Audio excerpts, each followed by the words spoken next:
Hello students, सभी को नमस्कार। आप सभी का ऑनलाइन क्लासेस के अंदर स्वागत है। अपन लोग काफ़ी लंबे अंतराल के साथ मिले हैं और पीछे की क्लास में अपन लोगों ने जो B10 का संविधान कंप्लीट किया था, उसके बाद में आज एक नया संविधान के सामने उपस्थित हुआ हूँ आपके सामने। मैं कैलाश कुमार, यूएसए का संविधान, यूएसए कॉन्स्टिट्यूशन। और आपको पता है कि इस वक्त काफ़ी एग्ज़ाम इस साल में होने वाले हैं, तो इसमें एक कॉलेज लेक्चर का एग्ज़ाम है जो काफ़ी इंपॉर्टेंट है अपने इस टॉपिक की दृष्टि से। उसी को ध्यान में रखते हुए लोगों ने ये टॉपिक बना रहे हैं, ठीक है, और इसको आपको पढ़ाया जा रहा है इसके अंदर। तो आज अपने शुरू करते हैं अमेरिका का संविधान, ठीक।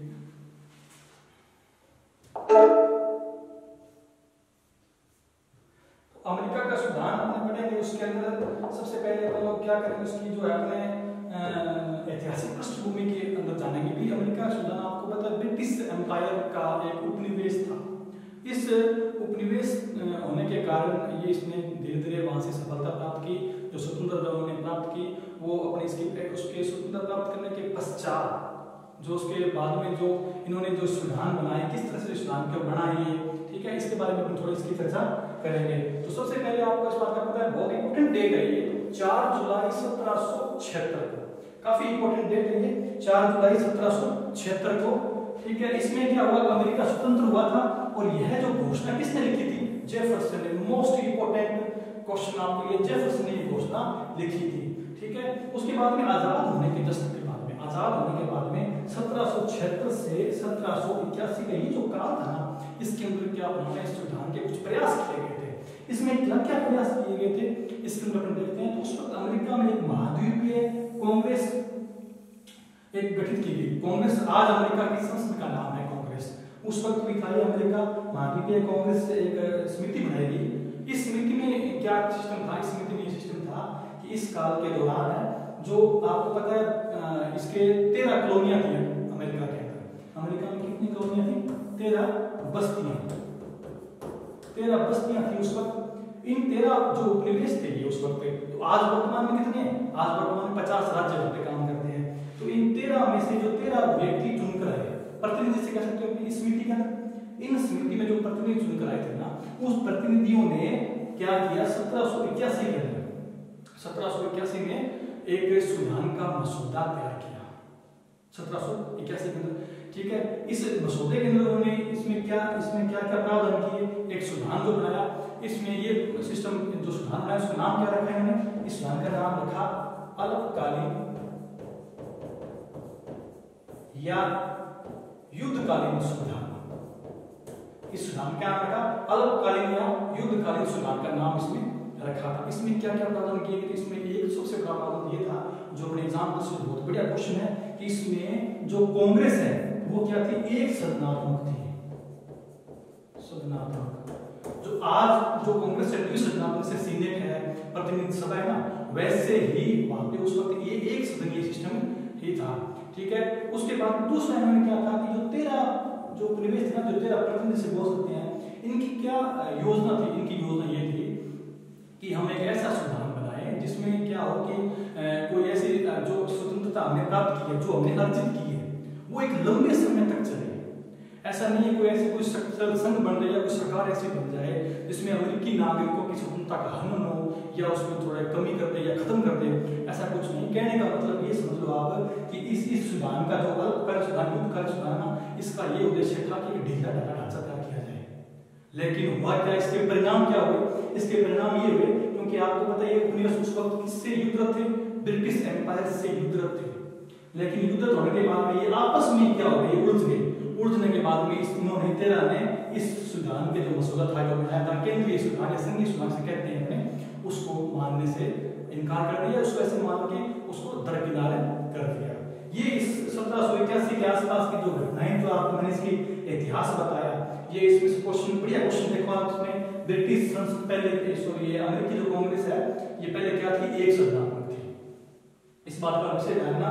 और ये जो घोषणा वो किसने पढ़ी, जेफरसन ने ये घोषणा पढ़ी थी, जो 4 जुलाई 1776 की जो घोषणा थी उसने पढ़ी थी, उसने ये लिखी थी, ठीक है। और इस युद्ध का नाम, इसका नाम क्या था, युद्धकालीन और या अल्पकालीन संविधान, जो 1781 में तैयार हुआ था। किसके द्वारा थे, जो 13 उपनिवेश थे उनके द्वारा चुने हुए प्रतिनिधियों के द्वारा जो व्यक्ति थे उनके द्वारा तैयार किया गया था। ठीक है, उसके बाद का जो अपन देखें तो सबसे इंपॉर्टेंट नाम आप इससे बड़े परिचित हो जो अपने इसमें देखते हैं, इसमें क्या नाम है, यह है फिलाडेल्फिया सम्मेलन।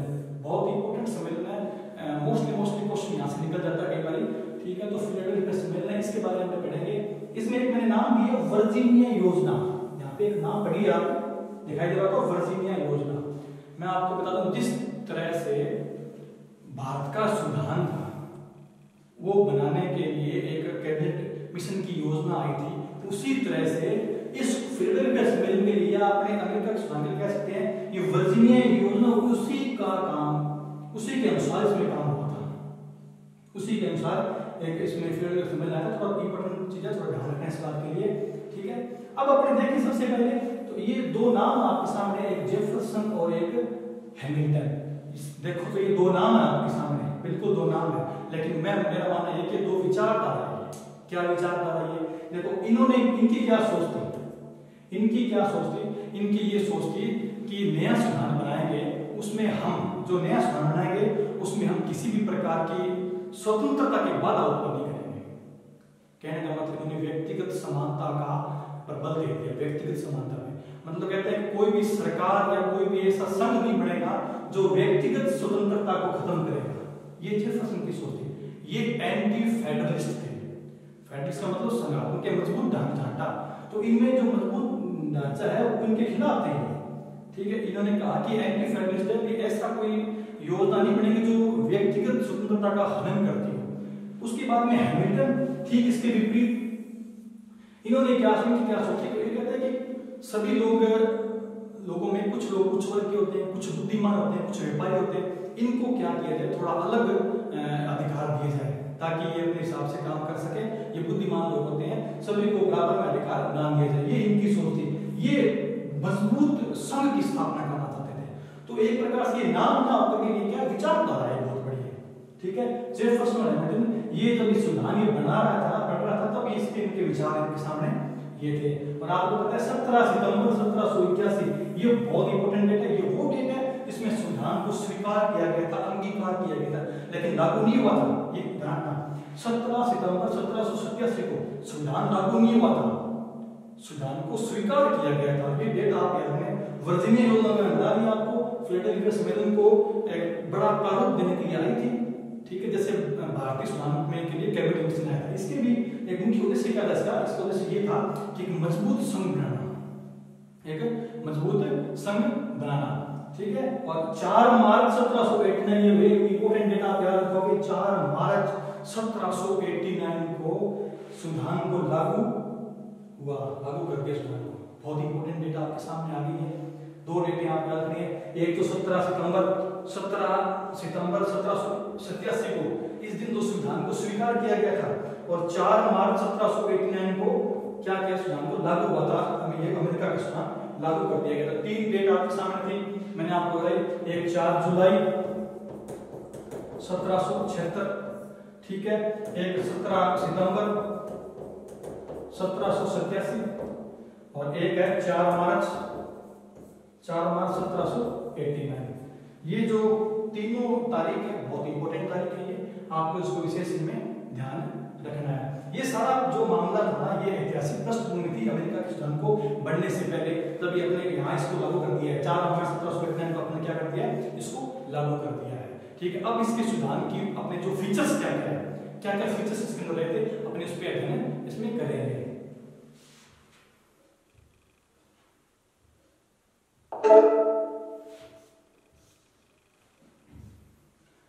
देखिए अब अपने फीचर पढ़ रहे हैं इसके। यहाँ से अच्छा क्वेश्चन बन सकता है आपके लिए, थोड़ा ध्यान से इसको देखना कि अमेरिका संविधान की विशेषताएं, जो इसके फीचर है, इसके फंक्शन क्या क्या इसके अंदर है। ठीक है, सबसे बढ़िया बात इसमें देखो, लिखित एवं निर्मित संविधान।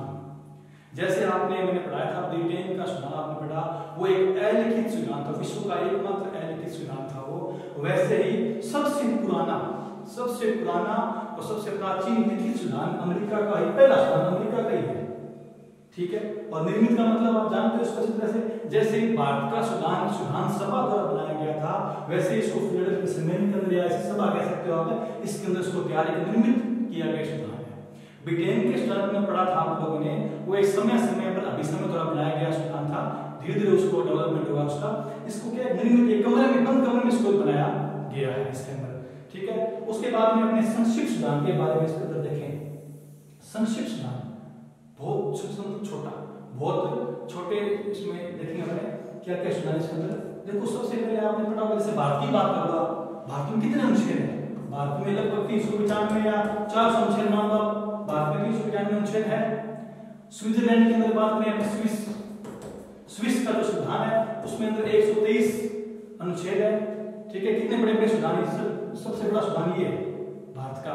लेकिन ब्रिटेन का, सॉरी अमेरिका का संविधान है वो, उसमें केवल मात्र 7 अनुच्छेद है। कितने? 7 अनुच्छेद, मात्र 7 अनुच्छेद इसके अंदर है, ठीक है। समझ गए आप? दोनों विशेष हैं, आपको कॉमन सी बातें, ज्यादा इतना डीपली है नहीं है, ठीक है। एक लिखित संविधान और एक निर्मित संविधान, इसके बारे में देखिए। इतना ही है कि सबसे प्राचीन और सबसे प्रथम लिखित संविधान किसका था? वो यूएसए का था।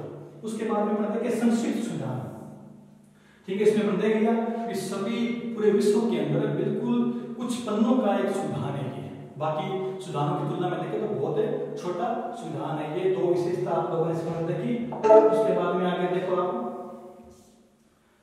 एक ये बहुत अच्छी विशेषता है संविधान की, एक अलग करती है, जो सभी संविधानों से इसको अलग करती है, वो एक अच्छी विशेषता है कठोर संविधान की। बात करें कठोर संविधान, तीसरी विशेषता पढ़ रहे हैं।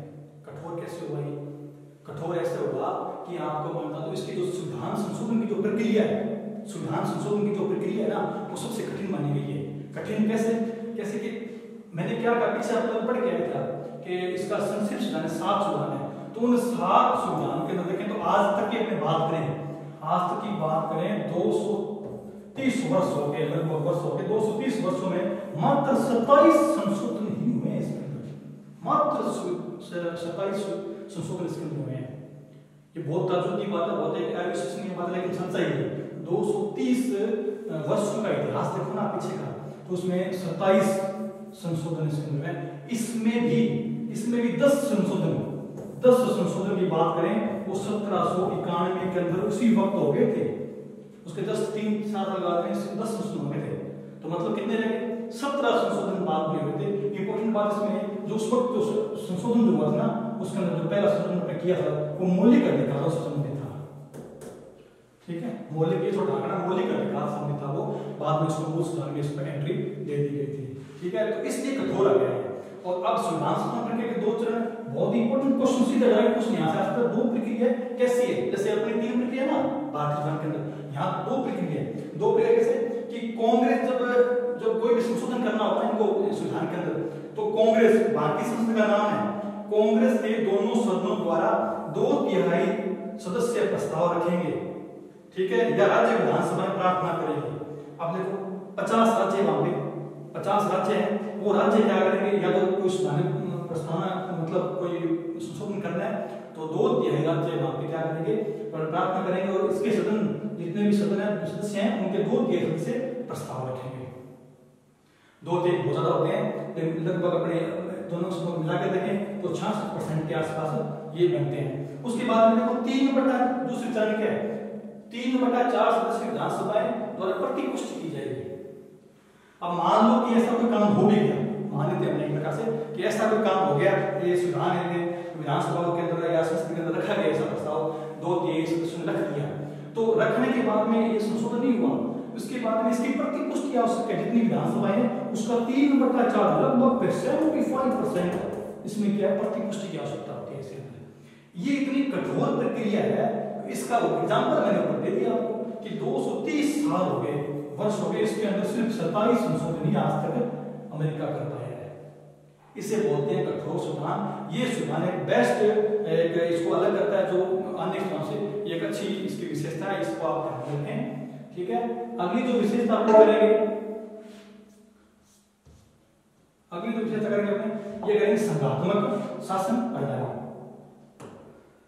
एक बात तो आप ये भी ध्यान रखना इस बात को कि इस संघात्मक फेडरल सिस्टम जिसे हम बोलते हैं, फेडरल सिस्टम अपने इसको बोलते हैं, ठीक है। तो इसके अंदर क्या है? इसका जो जन्मदाता भी कौन है? वो अमेरिका ही है इसका जन्मदाता। इसका जन्मदाता कौन है? अमेरिका ही इसका जन्मदाता है, ठीक है। अब इसको संघात्मक कैसे कहेंगे अपने? देखिए संघात्मक कहने के लिए क्या होता है कि एक तो इसके मान लो बड़े बड़े तीन रूप ले लेते हैं इसके। तीन कैसे? एक तो लिखित सुविधा, अपने इसकी विशेषता पढ़ के आए ना, अपने इसकी विशेषता पढ़ के आए लिखित सुविधान। उसके बाद में जो अपने इसके अंदर जो इसमें देखते हैं कि शक्तियों का विभाजन,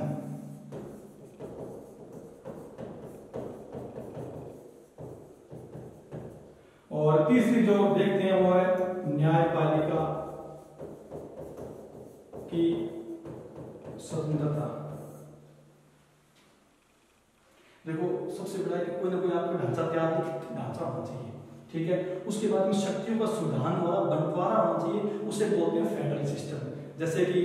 जैसे मान लो कि अपने ऊपर जैसे भारत की बात करें, ऊपर केंद्र गवर्नमेंट है, उसके बाद में राज्य गवर्नमेंट है, उसके बाद में स्थानीय स्वशासन लोकल गवर्नमेंट है, ठीक है। इन तीनों को जो शक्तियां प्रदान दी जाती है वो संविधान द्वारा प्रदान की गई हो ना, तो उसे बोलते हैं फेडरल सिस्टम।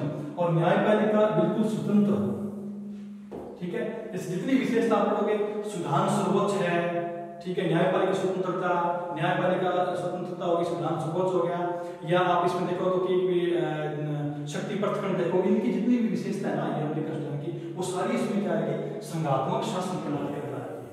तो आप इसको ऐसे बड़े बड़े तीन रूप इस तरीके से समझ सकते हो आप कि इसमें लिखित सुधार होना चाहिए, शक्तियों का बंटवारा सुधार द्वारा होना चाहिए, और न्यायपालिका क्या होना चाहिए, स्वतंत्र होनी चाहिए। अगली जो आपके सामने आती है वो है अध्यक्षात्मक शासन व्यवस्था। ये भी क्या है, ये बहुत गजब की विशेषता है इसकी, अमेरिका की अध्यक्षता। इसका भी जनक कौन है, अमेरिका ही। इसका जनक कौन है, अमेरिका में। देखो इसका क्या मतलब है, इसका मतलब है कि जो अमेरिकी जो संविधान निर्माता थे वो ये चाहते थे कि ऐसा सिस्टम पैदा हो कि जिसमें प्रजातंत्र सिस्टम पैदा हो, ऐसा कोई संविधान है जिसमें प्रजातंत्र और स्थायी और मजबूत हो, ठीक है। राष्ट्रपति के नाम इसमें इसकी क्या सिस्टम है, इसका मेन क्या है, इसमें राष्ट्रपति के नाम शासन चलता है। जैसे भारत में कौन सी अपनाई गई है, संसदीय शासन अपनाया गया ना, अमेरिका में अध्यक्षात्मक शासन अपनाया गया है। इसका मतलब क्या हुआ कि राष्ट्रपति जो है एक निश्चित समय के लिए चुना जाएगा बिल्कुल, और उसमें कोई महाभियोग के अलावा आप उसको किसी तरीके से हटा ही नहीं सकते। जैसे कि अपने संसदीय शासन में क्या होता है, अविश्वास प्रस्ताव के कारण अपने उसको हटा सकते हैं, ऐसे में ऐसा नहीं है, कोई अविश्वास प्रस्ताव नहीं पड़ेगा, लेकिन सिर्फ महाभियोग के अलावा। और मैंने आपको बोला पीछे बढ़ के बहुत कठोर प्रक्रिया है, तो ऐसा कोई सिस्टम नहीं है। वर्तमान के अंदर भी जस्ट अपने देखें तो डोनाल्ड ट्रंप अब वर्तमान के जो बाइडेन जो राष्ट्रपति बन चुके हैं, और ये जो प्रस्ताव शुरू हुआ था इसके अंदर अमेरिकी सीनेट के अंदर और कांग्रेस के अंदर, जिसमें जो डोनाल्ड ट्रंप के ऊपर शुरू हुआ था, ये टेस्ट होता भी है, थोड़ा ध्यान रखना इसके अंदर, क्वेश्चन इसमें आ सकता है। तो इसमें सिस्टम क्या होता है कि राष्ट्रपति जो सारे काम राष्ट्रपति नाम पे होंगे, वहां पे प्रधानमंत्री जो मैन होता है, यहाँ पे मैन कौन होता है, राष्ट्रपति मैन होता है, ठीक है। लेकिन इसमें बड़ी विशेषता क्या है, ये कांग्रेस के प्रति उत्तरदायी नहीं होता। बहुत अच्छी लाइन है, इस लाइन से आप समझ सकते हो इस लाइन को। राष्ट्रपति जो सारा शासन जो किससे संचालित है, राष्ट्रपति के नाम से संचालन होता है, लेकिन राष्ट्रपति क्या है, कांग्रेस के प्रति मतलब वहां की अमेरिका की संसद के प्रति उत्तरदायी नहीं होता। वहां की जो कैबिनेट होती है वो ना तो उसमें इसमें भाग ले ना नहीं लेती, मंत्रिमंडल जो होता है कोई इस पर फर्क नहीं पड़ता है इसमें। ये दोनों विशेषता किसकी है, अमेरिका इसका जन्मदाता है, दोनों विशेषताओं के रखना। और ये विशेषता बिल्कुल अलग करती है इसको संविधान को, वो अध्यक्षात्मक शासन व्यवस्था है, जो इसका जन्म होना है अमेरिका भी है, ठीक है। अब अगली विशेषता के ऊपर, संविधान की सर्वोच्चता। अगली विशेषता आपकी है संविधान की सर्वोच्चता है। मैंने आपको कहा था कि इसके अंदर दो इसके अंदर संघीय व्यवस्था पढ़ के आए पीछे, संघीय व्यवस्था के अंदर जो अपने पढ़ के इसकी मैन जो कौन सी है, वो संविधान की सर्वोच्चता है, ठीक है। मतलब क्या होगा, मतलब जो कुछ है संविधान ही है, इसके ऊपर नीचे कुछ नहीं है, जो काम करेगा वो संविधान करेगा। ये किसकी व्यवस्था होती है, संघात्मक शासन की व्यवस्था होती है। ऐसा प्रश्न बन के भी आ सकता है आपके सामने, संविधान की सर्वोच्चता किसका एक विशेषता है, ठीक है। उसके बाद में न्यायपालिका की सर्वोच्चता, चाहे कोई हो, कांग्रेस हो, राष्ट्रपति हो या उनका न्यायपालिका हो, सभी किसके दायरे में काम करेंगे, सभी संविधान के दायरे में काम करेंगे। तो न्यायिक सर्वोच्चता उसे अमेरिका की एक विशेषता है, ठीक है। और गणतंत्रात्मक शासन, तो इसका तो सिंपल सा अर्थ ये बना लो आप कि जिस देश का सर्वोच्च जो अध्यक्ष होता है वो वंशानुगत न होकर निर्वाचित होता हो, जनता के, चाहे जनता द्वारा प्रत्यक्ष रूप से, चाहे जनता द्वारा चुने हुए प्रतिनिधियों के द्वारा, वो उसे अमेरिका में विशेषता है क्योंकि अमेरिका राष्ट्रपति क्या है, जनता द्वारा चुने हुए प्रतिनिधि द्वारा चुना जाता है। ये अमेरिका की व्यवस्था है। ब्रिटेन की व्यवस्था नहीं है। आप क्या कहते हैं ब्रिटेन में क्या है, सम्राट वहां का क्या है, वंशानुगत होता है। तो ये व्यवस्था इसके अमेरिका की है, भारत की भी व्यवस्था है। ठीक है, गणतंत्रात्मक शासन। उसके बाद में आता है शक्ति पृथक्करण का सिद्धांत। मैंने आपको चार बातें, आप तीन बातें ध्यान रखना, कौन कौन सी अध्यक्षात्मक शासन प्रणाली, कठोर जो सिद्धांत जो मैंने इसका बताया आपको तरीका, उसमें शक्ति पृथक्करण, ये बहुत अलग से टॉपिक है, ताकि इनको क्या है कि ये विशेषता किसकी बनाते हैं, किस कौन सी सिद्धांत को खूबसूरत बनाते हैं, ये बनाते हैं अमेरिका के सिद्धांत को। इसका मतलब क्या होता है, इसका मतलब क्या है, इसका मतलब ये है कि अमेरिका सिद्धांत की महत्वपूर्ण फ्रांसीसी जो विचारक थे मॉन्टेस्क्यू, उन्होंने ये प्रतिपादन दिया था, ये जो सिद्धांत उन्होंने दिया था। ठीक है, इसका मतलब क्या है, शासन में निरंकुशता ना आए। मतलब क्या हो कि अगर व्यवस्थापिका के पास सारी शक्तियां आ गई तो वो निरंकुश हो जाएगी, कार्यपालिका के पास सारी शक्तियां आ गई तो वो निरंकुश हो जाएगी। तो इन्होंने क्या कर दिया, इन्होंने एक प्रकार से तीनों चीजों को अलग अलग इनके लिए सामना के तीनों चीजें हैं, जो न्यायपालिका है, व्यवस्थापिका है, कार्यपालिका है, अलग अलग काम करेगी। इसमें एक सिद्धांत और लागू होता है, नियंत्रण और संतुलन का सिद्धांत है। जैसे ये न्यायपालिका है या व्यवस्थापिका, कार्यपालिका, न्यायपालिका, इनको अलग अलग डिपेंड कैसे करना है, किसके अंदर कोई हस्तक्षेप नहीं करना, ये नियंत्रण संतुलन का सिद्धांत है। और भी कुछ विशेषताएं इसकी है, दोहरी नागरिकता, इसको आप इसके अंदर अमेरिका के दो नागरिकता होती है, जैसे भारत के अंदर क्या है, इकहरी नागरिकता है, स्विट्जरलैंड में क्या है, 3 प्रकार की नागरिकता मिलती है, अमेरिका के अंदर क्या है, दोहरी नागरिकता का प्रावधान इसके अंदर किया गया है। ठीक है, तो आज अपन लोगों ने क्या पढ़ा, आज अपन लोगों ने इसके फीचर्स पढ़े, इसकी ऐतिहासिक पृष्ठभूमि पढ़ी, आगे इसकी जो अपने कंटिन्यू करेंगे इसकी क्लास को। ठीक है, आज के लिए बहुत बहुत धन्यवाद, देखने के लिए बहुत बहुत धन्यवाद। बाकी इस जो वीडियो को आप चैनल को लाइक और सब्सक्राइब करें। धन्यवाद।